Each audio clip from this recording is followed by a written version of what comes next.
So I guess while this is going on, look at this. Train's gone, blimp's gone. Like, whatever was in that letter, it clearly wasn't true. But you can also see train tracks. I don't know. How long does the sea extend, though, even past that? Because you don't see very much of the sea at all when you're going to chapter 6. This game never gets old to me. I love it so much. And yeah, we're disembarking because a princess is waiting here for us. You know, we get our reasons. We don't have to tell you everything. But yeah, this is going to be basically what I'm talking about, a challenge playthrough. Level Zero Scavenge is basically level 0 where you're not allowed to upgrade anything but your BP, or badge points. And you can't even buy items either. So basically those are the restrictions. You can't use badges, you can't use badges that require more than 1 BP. You can't level up anything but your badge points, so you're going to be with 10 HP and 5 FP the entire game. Of course, no badges. And you are not even going to be able to find your own items in the shops. You have to find items in the ground, and those are the only items you can use. So you cannot imagine this is going to be pretty tough. Especially since I've never done a playthrough without badges before, so I'm not quite sure exactly how much I'm gonna struggle with this because, like I said before, never done something like this before. But maybe I'll manage. I don't know. Maybe I'll manage. Let's hope I do manage because I can already tell you that there's gonna be a lot of failures, considering that I am still relatively not used to actually doing this with low stats. I think the only times I've ever went with only 10 HP, honestly, where I was doing, and I was doing Danger Mario runs, and aside from that, not much notable actually. And yeah, Danger Mario, so you know I was just being a cheap buster. I think the lowest as far as HP I've ever done was like 20 HP, if I was to be legitimate. But even then, I used a lot of badges, because badges are awesome. I can't use badges now, so this is going to force me to rely a lot more on star power and strategic item usage. Also, because I'm not going to be using items from the shop, it's like it becomes like a luck of the draw when it comes to fighting enemies in the overworld. It's like, do I want to fight an enemy, or do I just want to do I want to fight an enemy and try to find an item from that fight? Maybe get some health back if I make a mistake or something, or do I want to just run past it and keep my experience low so I can level up faster? Which would also mean that I get my health and flower points back right away, so it's going to be a lot of planning that goes into this, honestly. This is not going to be easy. This is not going to be easy at all. I'm trying to decide actually what other games I should be playing as a challenge mode under challenge conditions, though. I don't want to just be doing this game. I want to expand beyond it, and blind playthroughs already are a pretty big challenge in itself, though. So I don't know. Maybe I'm just trying to ask to bite too much that I can't even chew. I don't know. But I can also tell you that because I'm not going to be I'm not going to be buying items. I'm going to have a lot of coins, and it's still fair game to use ins and heart blocks. So yeah, that's a lot to ponder over, I can tell you. Anyway, I'm probably gonna be repeating myself a lot, so let's just have Goombella recruited. You know Goombella, she's often considered one of the worst partners unless you are, not competitive, but a challenge maker as far as Paper Mario goes, where she is quite frankly one of the most absurdly strong. She's one of the most absurd in terms of strength. That's what I'm trying to say. Plus, she has moves like Multi-Bunk and Rally Wink, which, of course, have their utilities. I find that Rally Wink is probably just the worst aside from the original Paper Mario, because you still are I don't know. I really don't know. Maybe it's because your enemy still gets a chance to attack. I don't know. I really don't pay attention at all to what I'm actually talking about. I'm just mumbling at this point, but I'm not going to be really showing too much off, because if I want to do a playthrough of this game, I would do a playthrough of it. And I mean, by playthrough, I mean like a story-driven playthrough. But for now, I'm just going to be basically doing what the challenge would demand. So I'm not going to really be going too much into detail about what this game holds. I'm just going to be basically playing through it. I'm also going to try to collect all the star pieces I can find, but I'm not going to guarantee I find all of them. I'll try finding a good chunk of them at least, but there are other people that know much more about this game than I do, and I recommend looking at them if you want to see this game play to completion.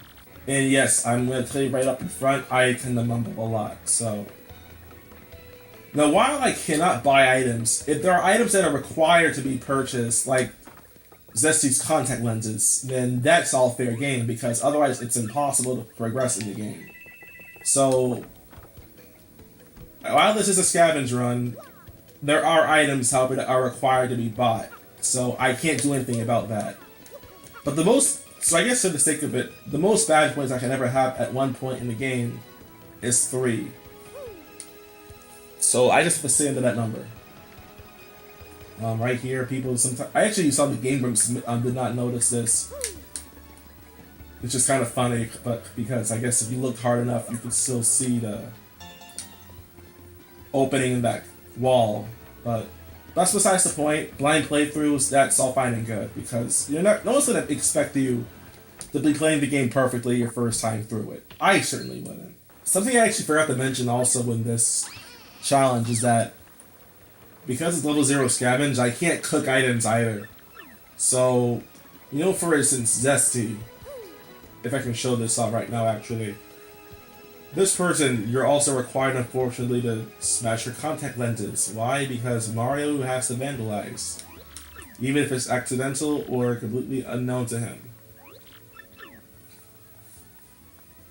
I find it funny, by the way, to say this, but I used to think that Zesty was a girl. And I would stop mid-jump because the game wants me to be bad. Like, I know Zesty's a girl. I used to think that she wasn't, and now I feel stupid. And it was even sadder because I was speaking like she had a very bad Italian accent, like, "Make more contact lens!" But it was like, I wasn't even thinking, what gender did he even have? I considered her to be a guy, and I feel stupid for that now, because Goombella even tattles, and I think she even acknowledges that Zesty is a woman, right? Let me check. Look, yeah, she's like a kitchen magician. So, how did I think that Zesty was a guy? I have no freaking clue. Clearly, I was not reading back then. And now, frankly, just gonna make sure you know action commands. Of course I do. If I didn't, I wouldn't be doing this run, because you're kind of required to know action commands in this game if you're gonna get anywhere. Actually, I'm kind of curious now to see someone do an action command, like a no action command run. You probably get stuck at like Boggly Woods though because of all the clefts you'll be finding, though. That may not even really be possible. And now we've got some Goombas. Yeah.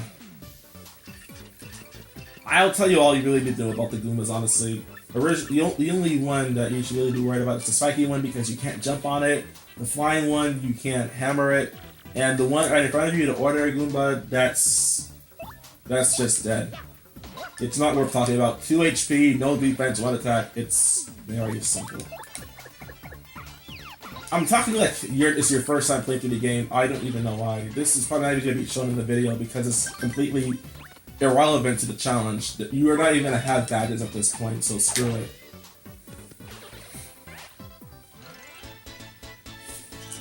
Super Guarding is so broken, I swear, because it does damage as well as blocking all of it already. If it just blocked damage, then I probably would not have too much of a problem with it, but this move is so strong. It also hurts the opponents if you execute it correctly. For the sake of this challenge, however, I'm going to try and skip as many fights as possible, because having my experience low means I'll level up more, and if I level up more, like I said before, that's going to be really good for you. Here's one of the few items you can get at the moment, a mushroom, which, great item, because we're only just going to have 10 HP anyway. So, you know, having something that can heal like half of your health is pretty big. Let me get the star piece here also, if I can. It should be here. Yeah, here we go. Pretty lucky back if we wanted it, but I'm not going to be using it on this, obviously, because restrictions. Need this black key, because black demon chest, you know, the works. I really don't have much to say right now. Like, this is a lot Just this, the beginning part is, of course, going to be really slow in any video game. Like, I'll admit, this was definitely a lot of fun, and casually speaking. Yeah, I get it, it's terrible. I almost pressed, I probably almost mashed, I zoned out what was that, and I lost control of my brain for a few seconds. As far as when I'm going to be updating this, because I don't think Starbucks Assault's going to really last much longer. So over time, this may just become the playthrough I do solo on my channel for a while. Maybe I'll supplement it with Mario Kart Wii or Smash Brothers Wii U, but for now, I don't really know what else I'm going to be playing alongside this. Oh right, I don't have the paper mode curse. I was trying to go through the bars, but I can't do that yet. Goombella is best Goomba.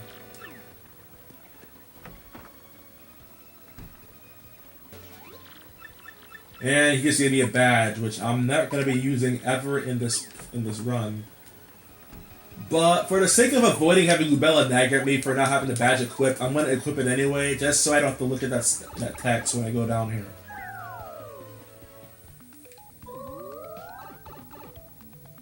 Alright, there, turning the badge off. I hope that doesn't disqualify my run because I equipped it and never actually used it in battle. You know how people can be pretty finicky about that, honestly. And yeah, Starpiece, I'm gonna buy this badge though because, man, because that guy hates attack effects badges, and I want to have something to spruce up my gameplay. So I think having some attack effects badges is a pretty fair way to do it. Those are all the items we have so far, and you already saw how I could have gotten them as well.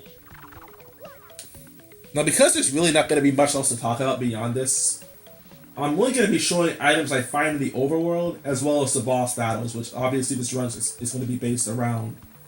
So, since you already know that now, I think we're all set to go. There's a 50% chance that he does this.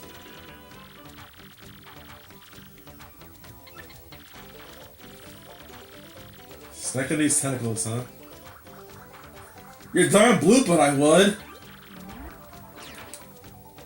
Ow. Ow. I don't actually know the timing for that move. Because I only fight this boss like every blue moon, and as a result, I don't really have much a chance to actually, practice it.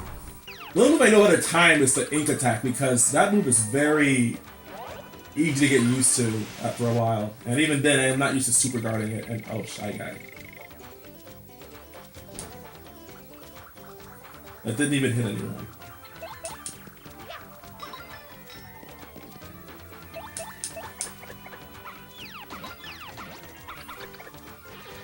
Oh, it's over already.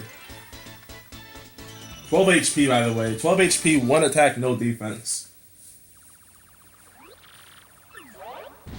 And now I actually saw both dialogues. Because I did a playthrough of this game like a year ago or so, and I chose the other option. Huh, funny.